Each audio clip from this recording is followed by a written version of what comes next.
সকলকে স্বাগত। আবার আমরা এসে গেছি আমাদের কেরিয়ার প্রসপেক্ট রিলেটেড দ্বিতীয় ভিডিও নিয়ে।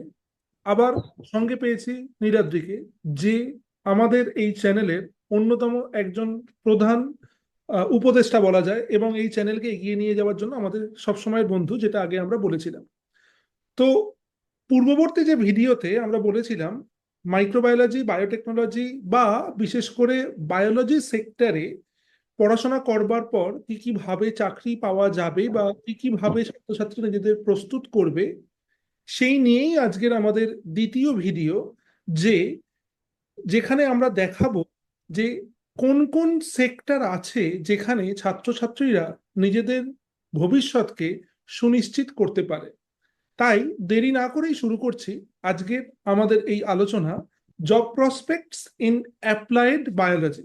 সঙ্গে আছে আমাদের সবসময়ের বন্ধু নীলাদ্রি।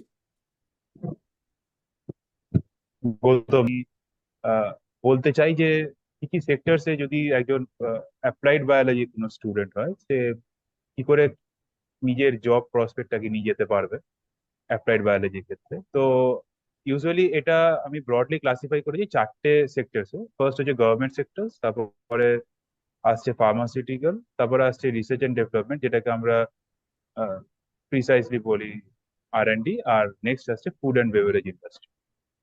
তো এই চারটে সেক্টর কিন্তু যে খুব কনস্ট্রিক্টেড তা কিন্তু না, এটা কিন্তু খুব ব্রডলি ক্লাসিফাই করে বলতে চেষ্টা করেছি আমি এখানে। এটার আন্ডারে কিন্তু অনেক সাব ডিভিশনস আছে। যেরকম যদি আমি ফার্মাসিউটিক্যালের কথা বলি, তো ফার্মাসিউটিক্যাল আন্ডারে কিন্তু স্টেরাইল ফর্মুলেশন আছে, এপিআই প্লান্ট আছে, তো এরকম জিনিসগুলো আছে।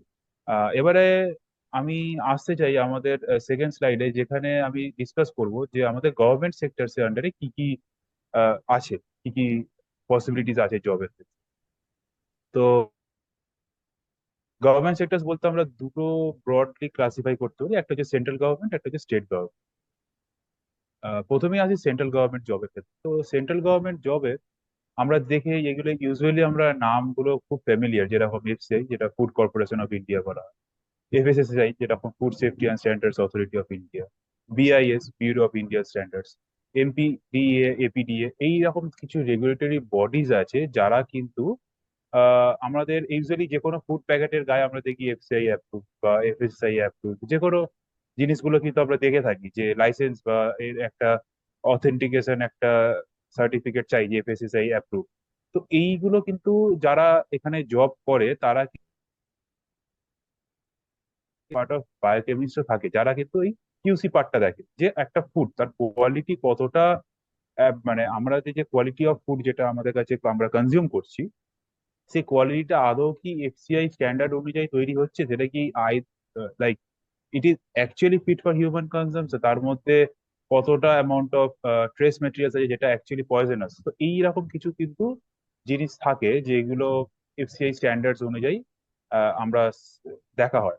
এই সেগুলো বিভিন্ন আমি বলবো যে প্রোডাক্টস উপরে ভ্যারি করে, কসমেটিক্স এর উপর ভ্যারি করে, শুধু একমাত্র যে ফুড তা কিন্তু নয়।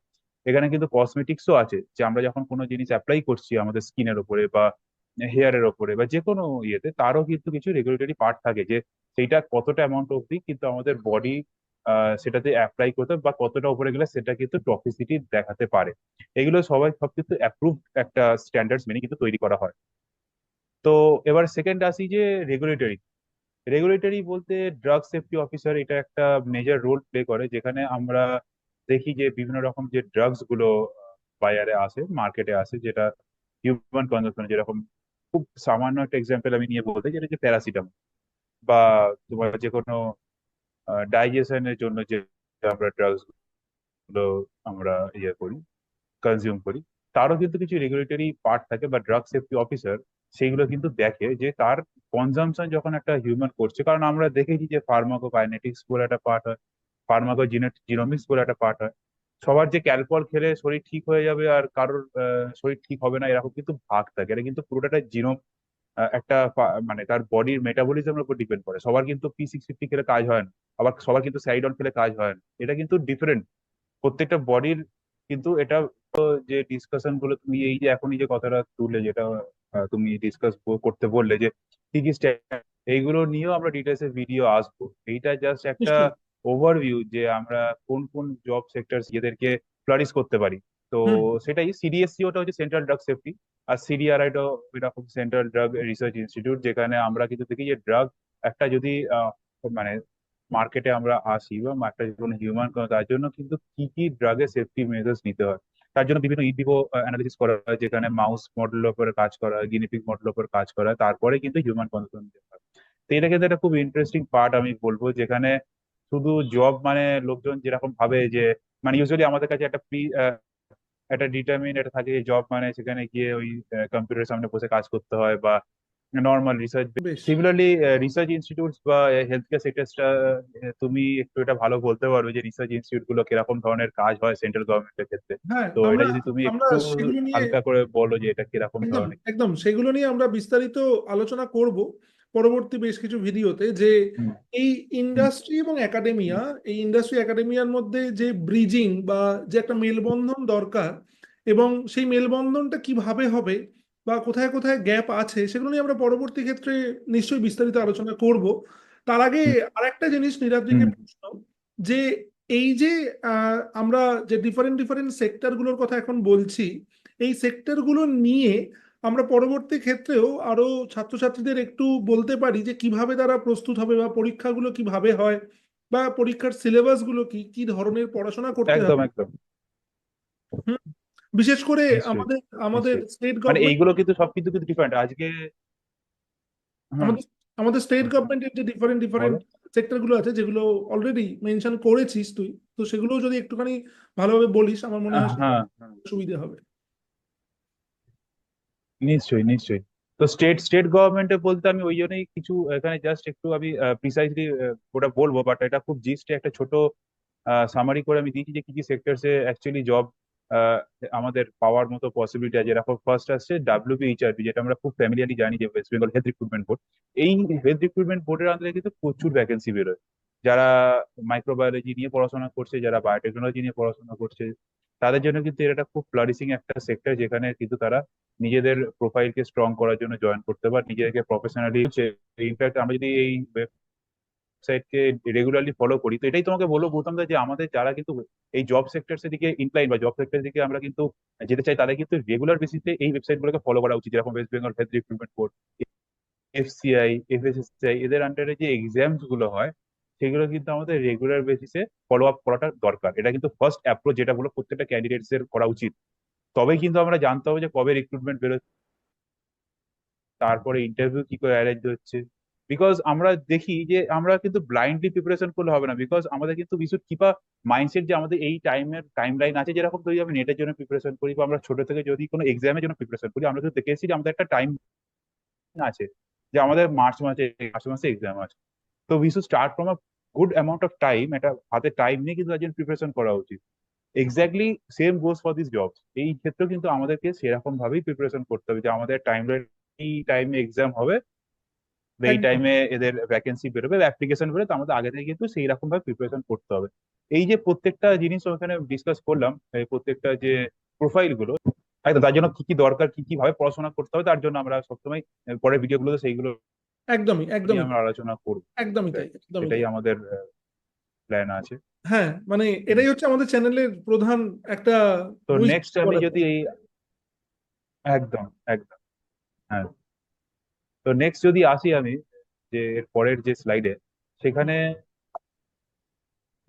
দেখবো আমরা যে কিছু প্রাইভেট সেক্টরস নিয়ে আমরা ডিসকাশন করেছি। এটা তো গভর্নমেন্ট সেক্টরস গেল, এবারে যদি বলি যে প্রাইভেট সেক্টরস এর আন্ডারে কি কি আছে। কারণ গভর্নমেন্ট সেক্টরে আমরা দেখে আসছি গৌতম দা, যে গভর্নমেন্ট সেক্টরে কিন্তু রিক্রুটমেন্ট, আমরা যতই বলি যে রিক্রুটমেন্ট হচ্ছে বা রিক্রুটমেন্ট জিনিস, বাট সেটা কিন্তু কম in related to private sector, because private sector এখন প্রচুর আছে। ইনফ্যাক্ট আমি তোমাকে আগেও দিনও যেটা বলেছিলাম যে ফার্মাসিউটিক্যাল লাস্ট কিছু ইয়ার্স ধরে যেরকম ভাবে ফ্লারিশ করেছে, ইনফ্যাক্ট উইথিন 2030 এটাও কিন্তু আছে যে এদের কিন্তু যে মার্কেট ভ্যালু, সেটা কিন্তু ওভার থ্রাইস হবে, যেটা আমরা আগে বলে আলোচনা করেছি ফার্স্ট ভিডিওতে। তো সেক্ষেত্রে এটা খুব অবভিয়াস যে প্রাইভেট সেক্টর, ফার্মাসিউটিক্যাল ইন্ডাস্ট্রি, আর&ডি, এগুলো কিন্তু সেরকম ভাবেই ফ্লারিশ করবে। ওকে।